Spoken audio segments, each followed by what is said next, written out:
Welcome to my brand new series, which is just like the old series, but more cohesive now. Like and subscribe right now, or more Pegasus gets sued. In today's episode, this streamer cheated on her boyfriend with her cousin. Her boyfriend responded.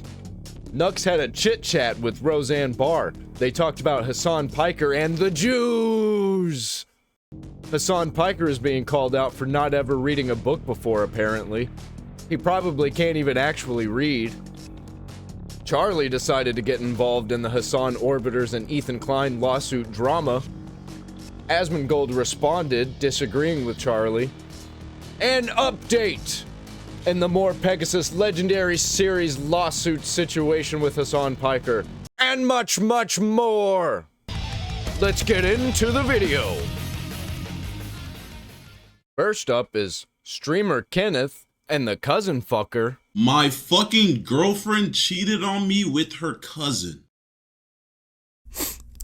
What? Who the fuck preyed on my downfall this much for some shit like this to happen to me? Now, I'm not gonna drop no names or anything, but y'all know who she was. You know, I posted with her, you know, obviously she's my ex now. I don't even know why I say girlfriend, bro. Just so we have this right, this individual here is a YouTuber named I'm Not Kenneth, and he's accusing his now ex-girlfriend named Catalina of cheating on him with her cousin. See, shit like this ain't even funny, because I wouldn't have even wished this on my worst enemy. After Kenneth uploaded his video, Catalina came out with her response video just a few days after, and despite Kenneth accusing Catalina of having some sort of weird incest relationship with her cousin multiple times, she never once denies that wasn't the case or claims it's just some big misunderstanding, which, if I were to be accused of something that egregious and disgusting, I'd probably put that rumor to rest right away and not beat around the bush. Anyways, Kenneth goes over how he felt suspicious about his girlfriend cheating on him and revealed that he discovered some sussy baka messages between her and Fave Cuz, but it doesn't stop at explicit messages. I went through her notes, I went through everything, bro, and I seen tons of explicit photos from her and him. And just wait, guys, it gets even better. Within Catalina's Notes app, it's uncovered that there's even a cousin creamy time bucket list. Excuse me, what?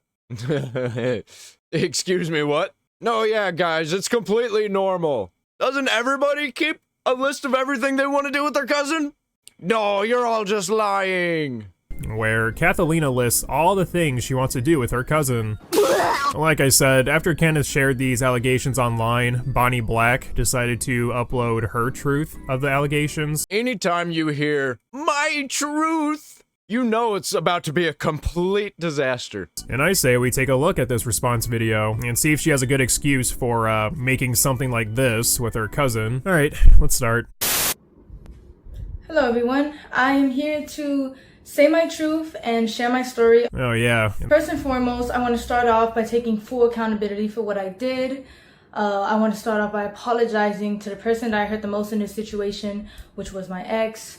I want to say sorry to my supporters that I disappointed. I did a lot of things that I'm not proud of. Yeah, you know the apology is going to be a real, genuine banger when the person saying sorry stays as vague as humanly possible when addressing vile allegations. Being accused of cheating with your cousin? I'm sorry I did that really bad thing. However, why even bother keeping this information hidden? Obviously, she doesn't want her fans that are out of the loop to know their favorite Twitch streamer gets a fucking boner for her cousin, but I think leaving up the comment section, while admirable, pretty much exposes your specific wrongdoing to everyone. I think even your fans can put two and two together. I lost myself in our relationship and I was in a very dark place at the time when I did what I did.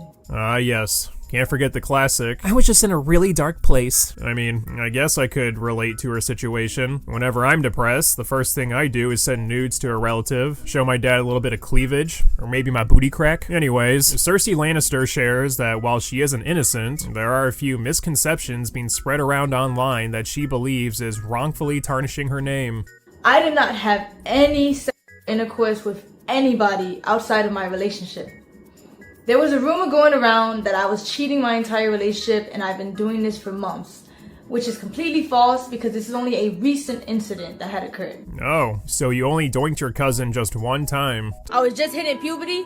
Me and my cousin L story, yep, get We to the kind of had a point. thing. We kind of had a thing going. Once again, I have to reiterate. What? Yeah, sure, that's completely normal. That's a normal thing that people do. And why would you say that? Why would you say that on the internet? Do you think that that's a good thing to tell everybody? Do you think that it's not gonna get clipped? And it stays forever. Why is everybody so fucking stupid? Why can't they just be intelligent like me? But like, it was kind of one-sided though. It was more so me.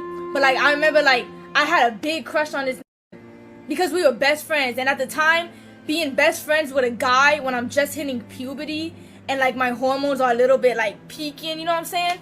I kind of associated him with that. I also like how she narrows her cheating to just sleeping with another man while the relationship was ongoing, meaning, yeah, I still sent explicit texts and photos to my cousin, but I didn't let him doink me silly or anything, guys. Another assumption Catalina aims to debunk is this notion that Kenneth is a super nice guy and the relationship was good up until that point. She reveals that her relationship with Kenneth was actually toxic, abusive, and even alleges that Kenneth forced himself on her. Throughout this segment, Catalina goes into specifics on how Kenneth treated her and even provides a video of blood on the floor as evidence. Our relationship was unhealthy on both ends. And since he's decided to bring my wrongdoings onto the internet, I believe it is only fair that I bring attention to the things that he has done to me, because my ex was never a saint like he paints himself out to be. We had a lot of arguments throughout our relationship, which was normal, but what wasn't normal was the verbal, mental, and physical abuse that he subjected me to. He put me through a lot in the past 2.5 years of us being together.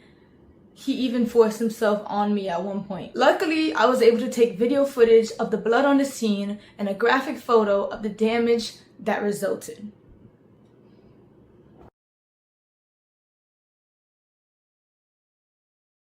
While this is something, blood on the floor doesn't necessarily prove where it came from. Along with this, Catalina shows screenshots of texts and physical letters of Kenneth not only being mentally abusive, but also physically abusive. Here's proof of my ex admitting to his anger issues and admitting to the abuse that led to the fallout of our relationship.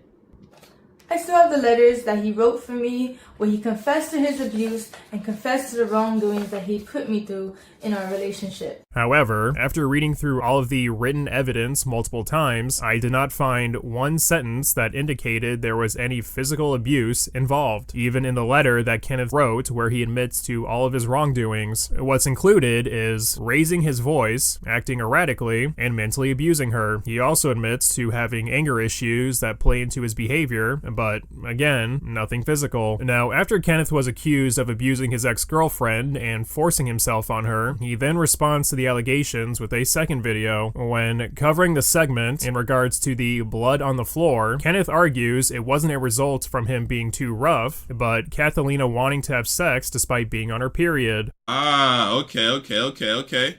So, Saturday, July 13th, okay? 2 days before your birthday. There's blood on the floor, right? There's no way out of this one. Tell me why July 18th, the same year, by the way, a couple days after your birthday, there's blood on the sheets and on the pillows. You know why? Because you're a freak and you always wanted me to crack. Always. Even when you was on, your period, that time of the month. You thought if I didn't do it, I would think of you as disgusting. I didn't love you. So you know what? That's when I explored that and we started doing that. And I always had consent because that's what you wanted. You liked doing vampire sex. Yo! Alright, I've never heard of it referred to as vampire sex. That's a new one. We broke up tons of times and she always ran to the internet. Why, if this really happened, why was this never a talking point and every single time you streamed once we broke up? It was always stuff like, oh, he would yell at me. Oh, something about the airport. He left me at the airport. Why was this never a topic? Matter of fact, why was this never brought to the police? Why is this only coming to the light now? Kenneth then addresses the text messages and letters provided where Catalina claims she was physically assaulted. Where he confessed to his abuse and confessed to the wrongdoings. By the way, this has nothing to do with you cheating on me with your cousin, by the way. This has to do with me trying to get you back after the first time we broke up because I had anger issues. And I agreed that I would yell a lot, but I've never put my hands on you. Never did that. And as I stated before, none of the evidence provided by Catalina indicates or proves Kenneth got physical with her. I also do find it a bit odd that Catalina would directly apologize to Kenneth despite him allegedly physically abusing her and forcing himself on her. So either A, it didn't happen, or B, they're both just incredibly toxic, abusing each other. That was probably the dynamic of the relationship. Just completely being a degenerate piece of shit to each other. While this is still a he said, she said ordeal, with both providing just screenshots as evidence, the fact that Catalina's accusation of physical abuse doesn't match the evidence she herself provides is, unfortunately for her, not a really good look. I know a lot of people don't believe I deserve the platform that I have and don't think I should come back to the internet at all. I understand. What I did is undoable, it's terrible, and I can't tell you enough how much I regret it. It would also seem like you still can't tell us what you specifically did that required this apology in the first place. Guys, I'm so sorry I did that thing. That thing I did, it was bad. I'm never gonna do that bad thing again. You know which thing. Yes, that thing. Very bad thing. But I'm really sorry, guys. However, I do want to come back. I do want to be able to use my platform to raise awareness for mental health because I know there's a lot of people out there who are just like me, who are struggling and they don't even know it. I will be back to streaming and I will be back to doing what I love because at the end of the day, I want to use my platform to help people. Yeah, I think returning online during a time everyone is insulting you and hating you is actually a bad idea if you're concerned about your mental health. I also think depressed people don't want you as their spokesperson. Unfortunately for Catalina, this video seemed to only add more fuel to the fire. Well, I guess you shouldn't cheat on your partner with your cousin. Moving on to the Roseanne Barr and Nux situation, because I think it's fucking hilarious. Have gone after, what's his name, Piker. Oh yeah. Oh, dude. Hassan Piker you is brought one of him my. down. You brought him down. Okay, listen. I'm very grateful. Thank you. The truth is, no one has ruined Hassan Piker's reputation as much as Hassan Piker. Well, that is true. That is true. They all he have gets that most of the credit. Well, yeah, he does. But they have that circular logic like a snake eating its own tail. So pretty soon, you know, they've got a mouthful of their own ass. And they're always caught. Look, the funny thing with Hassan particularly is if I would have to come up with like a cartoon caricature of like a supervillain, it would be a guy that abuses animals, you know, goes to brothels that have sex trafficked children, like goes to Diddy parties, shocks his dog. Like it's all the things all together, and it's like, and this is the face of the left. Absolutely. And the worst part of it is billionaire socialists. As a former socialist, I say that is a satanic, that can only be satanic. It's a billionaire socialist. How does that happen? It's impressive. It really is. I mean, if you look at like the Chinese oligarchs, he fits in really well with the people. I mean, you look at his chat, and his chat is like communists and terrorists, you know, and they all argue about how the most effective way to destroy America. And I mean, that's basically all of his policy. Once you start to realize that the goal is the destruction of the West and not really free healthcare, like you start to piece it together. They hate America because I think because we have a constitution which guarantees equality for women and blacks. I mean, I think, look, I'm a spiritual guy in certain regards. What I think that America is based on, you know, Christendom, biblical values, and I think that these people just hate God. You know, they'll take like a checklist of all of the sins, and that is basically their mantra. You know, communism is just take from people that earn money and give it to people that don't earn money. All right, they call it pride parades. Pride is like the leader of the deadly sins. Like, I know. I've said that. I said I want to give a parade for another deadly sin like avarice. I mean, that is communism. Communism is taking money from people that earn it. Well, so, yeah. stealing it. They're thieves. Well, technically, they want to vote to steal it. So Yes, they invert the law of people's rights and get people to march for their own deaths because their bullshit is so strong. yeah. So I don't know. I really find it fascinating. Like, like the Queers for Palestine movement is like, it's such a self-destroying ideology, right? It's chickens for KFC, as they say. Yes, like I you have wrote this that entire. line. I have to say that I wrote that line in my stand-up act about 15 years No, ago. wait, you wrote Yeah. that line? That's Yes, true. and everyone has stolen all my lines, and it, Oh whatever. my God! It's I'm a in the compliment. presence of a legend. Yes, you are. But not Oh just my a God. legend. But not The just first a time legend. I heard that line, Benjamin Netanyahu said it in Congress. Really? Yeah, I Look think at he said that. Netanyahu still in your act. He owes me $7,000. Damn. Wow, Yeah. that's You guys crazy. left out, sorry, the worst thing about Hassan Piker. What? He's related to Chunk. Another thing you wrote, Mhm. Chunk Uger. That's true. That's true. That's the What most a horrible. family line. That one's really. I mean, I don't want to get The sued. thing about Hassan's family line is it's a Yeah. straight line. Right? Like it is Family an tree. self-admitted inbred family. It's incredible. It's all of the things. And he gets his 85 IQ audience from Pakistan involved, and together they're gonna LARP as revolutionaries to destroy America. I can't believe that they're. I mean, I know that he and Sneeko and Chunk are kind of on a. They're not allowed into the UK anymore, and he himself was extradited from Australia. How long is it going to be before we start getting rid of people that are advocating for the destruction of our republic? Well, I mean, it is pretty impressive that the first Muslim ever banned from the UK was Hassan Piker. Like, that is pretty impressive. It is. But I don't know. I feel like we really have to do something about this. Like, we have the Communist, Enforcement Act of 1954, right? Right. We could deport communists if we want to, but people don't want to take that step. Like, I wish Donald Trump was the guy that the left thinks he is.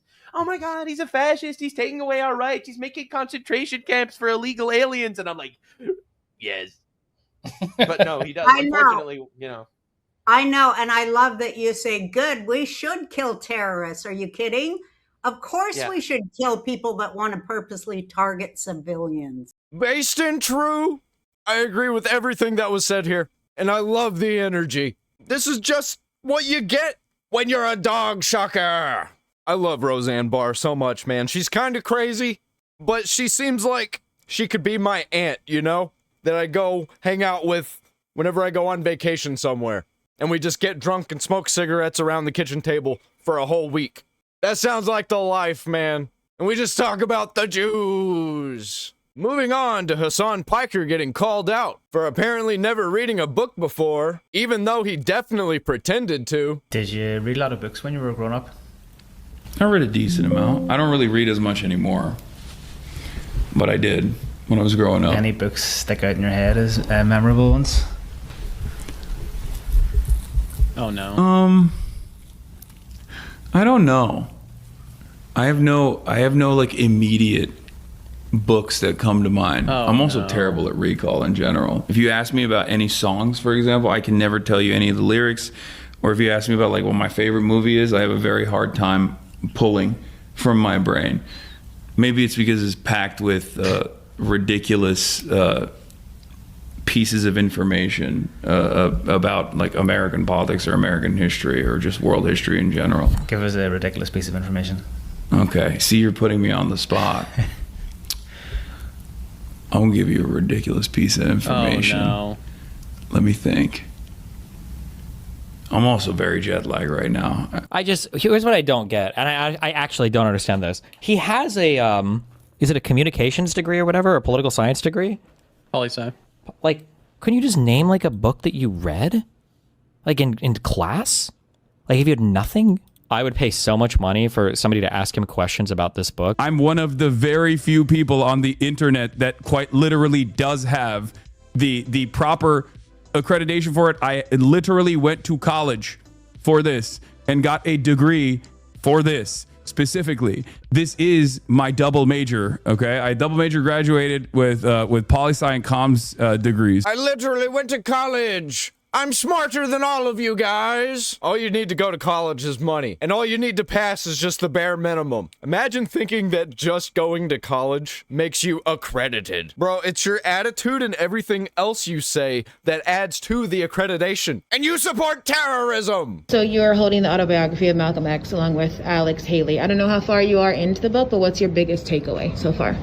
I kind of just started a couple days ago. But I've read and a lot of notes over the years. It's my first time actually reading this from start to finish. But just a very smart man. I speak from a very educated mind. We had dumped a decent amount of money for these seats that weren't like technically nosebleed seats, but they weren't great either. It was like a weird angle. I was not mentioned in the celebrities that were invited. I was not mentioned in the celebrities that were invited to watch the game list either. Moving on. So Charlie responded to everybody responding to his response to the H3 lawsuit against iDubbbz, and he's getting called out by everybody. The people on the wrong side and the people on the right side. He should have never gotten himself involved. He forgot about what happened last time when he tried to get involved in the Hassan Piker drama. I don't have time to put it in here, so look it up. People that were proudly stating they didn't watch the video and then getting angry at things they assumed I might have said in it, or attacking me for things that I never said that aren't in the video because they didn't watch it, or they're replying to someone who's just actually making shit up that they're pulling out of their ass that I never said. So it just feels fucking useless to even engage in the topic in that case. Like, it's so odd. Just me mentioning that I'm not online as much as I used to be was apparently like a highly debated topic. The guy whose entire career is front-running whatever's going viral is saying that he doesn't know what's going on the internet. All right. I mean, obviously, we got to take his word for it, right? Let's see what videos he's been making. Lego. Watch Mojo got even more pathetic. Degenerate cringe. Lego vigilantes. I just find it fascinating how if I cover something quickly or extensively, like in the case of the Lego scandal, that's a problem. I'm just front-running shit to capitalize off the virality of it. But if I am late to covering something, well, that means that I was avoiding it and I must have known about it the whole time and had ulterior motives to avoid the topic out of cowardice, and I only talk about it when pressed. All the lazy-ass fucking thumbnails. Also, he has the Asmongoldie outfit where he only wears a dirty white t-shirt in every fucking thumbnail. God, every single video is like, guys, he's gotta stay offline to make his Panda Express tier list. Well, now you've gone way too far. How fucking dare you? I have been wearing white t-shirts, not dirty white t-shirts, by the way, pristine Jim Mint white t-shirts since high school, since Asmongold was in diapers. It's like me saying that you have a moist Cridian hair and beard combo. I remember even in my drama where Hassan was talking about the legendary series, he was actually in Hassan's chat. In fact, he's in Hassan's chat a lot of the time because he's an orbiter right there and he likes to suck him off periodically. And the funniest thing is, if Mike was like a right-winger or even like apolitical, Hassan would be calling him the biggest fucking incel on planet Earth. But he gets an exception because he's on the side, right? On the right side. You just don't like me, which is totally fine. I get it. Not everyone likes the old Florida peach. But you're just viewing it in bad faith and making that assumption, and it's incorrect. Because the truth is, and this shouldn't come as a shock to anyone, after learning more about those other lawsuits that Ethan is engaged in, like the fair use lawsuits and such, guess what? I don't agree with those either. Now, obviously, I don't know all the nitty-gritty around every single lawsuit. I've only just begun learning about all of these, but from everything I've seen from the lawsuits that he has actively going on, there's nothing in there that makes me think that this is like the right way of doing things, or that this is different from other times in the past where creators have sued each other over disputes. And I really think if the targets were different, if it wasn't streamers that a lot of people don't like, the response would be very different to these lawsuits. Right now, a lot of people celebrate them because they just hate the people that Ethan is suing. So they go yeehaw for it. The big one that I've spent the most time looking into is the Denham's case because it's the most recent and is being touted as a tentative loss for Ethan, which I don't know what a tentative loss really means because it's not an official loss. It's still an ongoing lawsuit here. But the judge had like a very seemingly stern view on it that even cited Ethan Klein's previous fair use victory against him in his suit against Denham's. Ethan Klein, a while back, had a landmark achievement in the fight for fair use against good old bold guy Matt Haas, and that ruling was cited here against him in this fair use lawsuit. So to me, that illustrates that maybe these lawsuits aren't coming from a genuine place of trying to enforce real fair use and are potentially just coming from a place of revenge. Now, I don't know the intricacies of everyone that's being sued and their relationship to Ethan and the Snark community. I don't know. But from everything I've seen in these lawsuits, I just don't agree with going this extremely litigious path. If Charlie knows so little, I just don't understand why he thought that it would be a good idea to give his take on the situation. We didn't need this. He could have just moved on. And now he's in it. And if he stops, then it's going to be worse for him. Why would you do this, dude? Why would you do this to yourself? This shit never ends. And it just keeps getting worse. There are very few lawsuits in this space that I think make sense. And like I said yesterday, the one that does is him going after the snarking community that allegedly did send a fraudulent CPS check to his house and human skulls, which apparently is taboo to even mention now for some reason. I got fucking dogpiled for bringing that up, but from everything I've seen, that did happen, right? Like, I didn't hallucinate that or anything.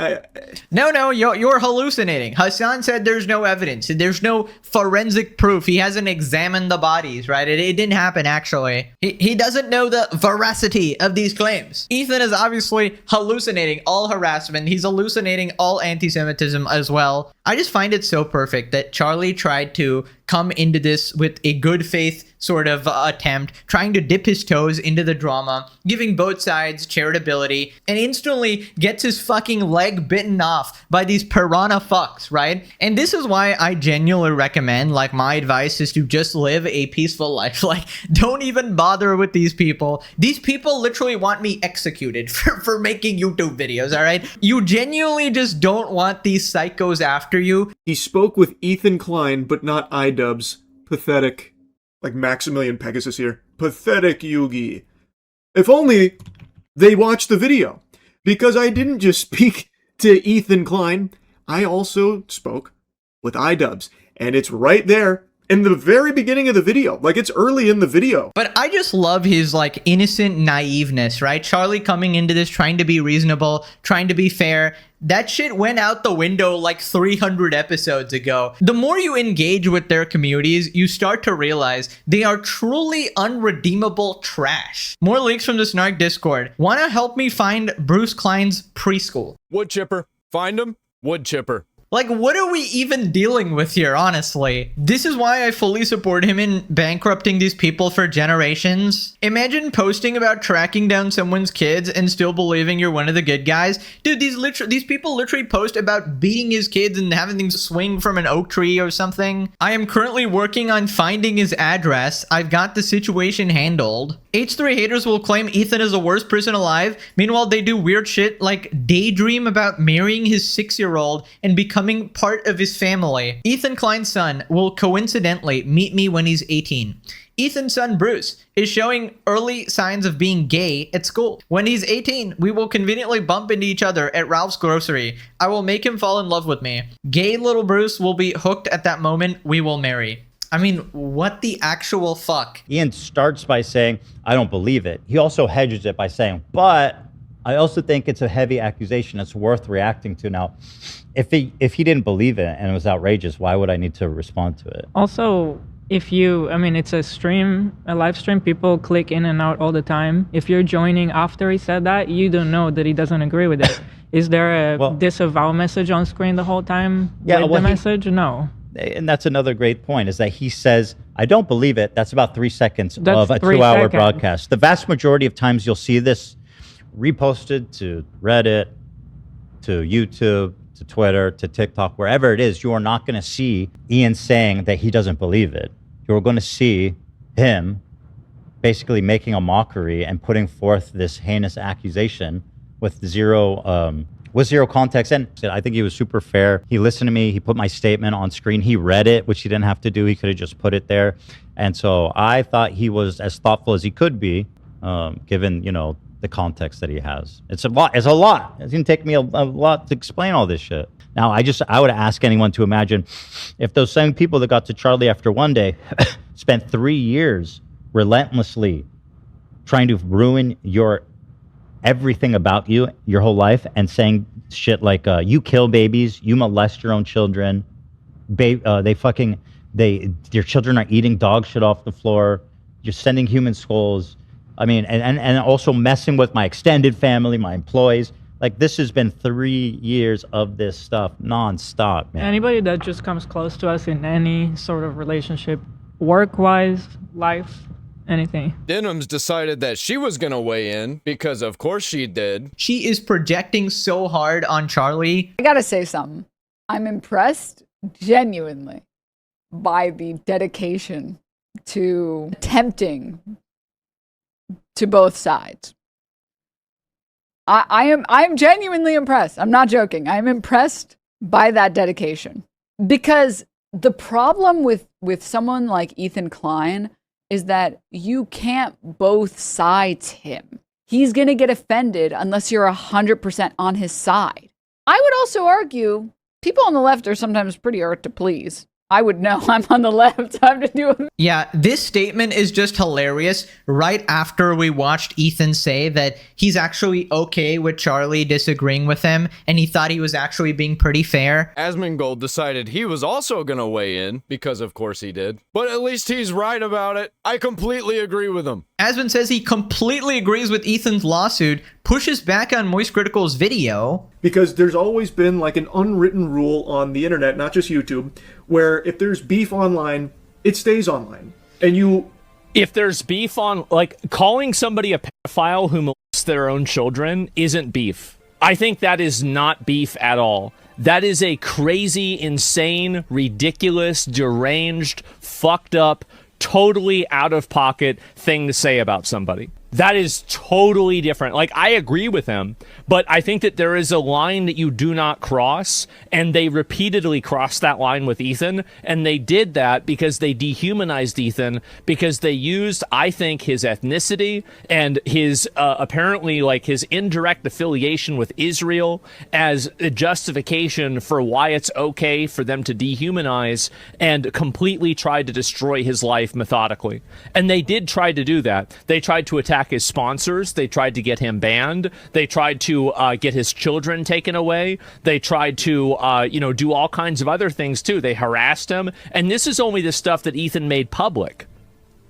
There were people harassing Ethan in real life over this. But I just truly don't believe that this lawsuit is in any way, shape, or form helpful to anyone outside of the lawyers. It absolutely is, because it is a chilling effect on anybody who would weaponize and use tools that way in the future, and it opens them up for the possibility that they could be held legally accountable. The reason why he's doing that isn't even necessarily for this situation. It's to provide a basically expectation that when you engage in legal actions, there will be legal solutions. That's it. I completely agree with Ethan. I do. And the message is that there should be real repercussions for somebody who is literally saying with no evidence that you are a pedophile that molests your children. There should be repercussions for somebody that maliciously weaponizes a government service to take your children away. And it's like, if this was happening to you, right, and there were people harassing your kids or harassing your parents or doing this and then like trying to weaponize different things to attack them, I think that really you probably have a very different outlook. I mean, I think this is true for anybody, not Charlie necessarily, but just anybody. Whenever this happens to you directly, and again, like, these are not, like, I think that there's a big difference between internet drama and crimes. Like, I'm not saying this really necessarily about him, right? I like Charlie a lot, but I think that it's easy to say that when it's not happening to you. It's very easy to say that this is litigious and not necessary when you haven't had your reputation systematically destroyed for 3 years based off of not agreeing that Israelis should be mindlessly murdered at a concert. Every type of armed resistance against the Israeli occupying force in the West Bank, doesn't matter if it's your favorite podcasters like Wife that participate in these raids, is literally legal, definitionally legal. A litany of different insane things that he claims were happening because people were gang stalking him and I don't know, like going after his family and like sending CPS and sending skulls to his house or whatever. I don't know the veracity of these claims, but I do know one thing. He has used that as a counter to every single goddamn thing. He stubs his motherfucking toe. He goes, oh, it's the snark community, which, by the way, he says I'm a part of. It's an incredible method. Meanwhile, I'm literally being prosecuted by the goddamn federal government, allegedly, and these guys are celebrating that decision. And at no point did I ever turn around and say, oh, Ethan Klein is the reason why I have a subpoena from the government. It's ridiculous. Okay, first off, when Hassan was investigated by border security, he literally blamed slop tubers. And I genuinely, in that moment, was thinking, like, these fucking dumbass slop tubers are actually playing with fucking fire. And I even thought about not even mentioning this because I was like, I don't want to give him any sort of like power over the situation. But like, the reality of the matter is 100% the Trump administration is inadvertently working with a lot of these fucking dipshits. These dipshits are playing a formative role in getting people in trouble with the law. Hassan, you were talking to state-sponsored terrorist orgs and have several clips of you openly supporting terrorists. I feel like that's a pretty valid reason to be investigated. All of a sudden, they'll probably understand. Can you imagine if I were going after random anonymous accounts over and over again, trying to create this conspiracy, claiming that they were the reasons why, they were responsible for why, I was getting pursued by the federal government. Oh, I got banned by the United Kingdom because of Ethan Klein and anonymous Redditors. Can you imagine if I tried to launch lawsuits against anonymous Redditors and try to dox them, going after Reddit mods, and then on top of that, going after all of these people that have done like 1 million articles, a million YouTube videos on me? If I were to go after every single YouTuber, half of the YouTube commentary sphere would receive lawsuits.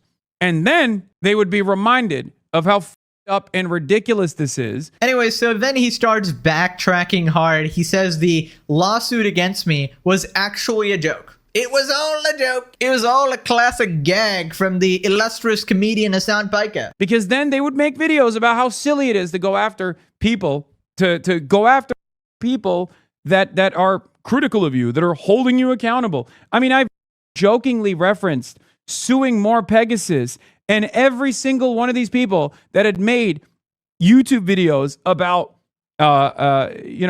every single one of these people that had defended Ethan Klein's ridiculous lawsuits, claiming that it was actually the utmost, claiming that these lawsuits were like unironically maintaining the integrity of the commentary sphere, not realizing that if those lawsuits were actually pursued, that there would be a new precedent that would destroy fair use. Guess what? Even when I jokingly referenced it, every single one of those people that were in defense of Ethan's lawsuits turned around and started railing on me, saying, oh my God, Hassan can't take criticism at all. Maybe it's not a joke. Yeah, it's not a joke. I maintain the position that maybe more Pegasus is not, maybe he might be receiving a lawsuit or legal action sometime soon. Right. He did. He actually sued, and he even destroyed the livelihoods of Casey Tron, and even got a default on the Morgan case as well. All of those cases were frivolous. But the people that he was litigating, the people that he was suing, did not have the financial backing to pursue a long and costly litigation process. So they had to default, or they had to actually concede to the unbelievable demands that he was making. Demands such as an ISIS hostage style video that he forced Casey Tron to read. Yeah, so we already know that Hassan actually doesn't believe a word he says, because if he did, why wouldn't he just give them money? If you truly believe that this is a slam dunk case, right, that Ethan has no chance of winning, then why wouldn't you finance Casey, Tron, and Frogan, your orbiters and your friends, people who have stuck by you and defended you all this time? I mean, I find it crazy that a One Piece fan doesn't help his friends, buddy. Like, you bet your sweet Bippy that I'm gonna be keeping up with all of this drama. And I love that more Pegasus, or just Pegasus, his legendary series continues. Absolute cinema. Absolute cinema. I had so much more that I was going to talk about, but I couldn't because there's just too much happening, man. Like, Nina Lynn got arrested. Bunch of riots happened. Probably just going to get into that in the next video. Also, Lego responded and shit like that. Let me know what you think down there in the comments. And also...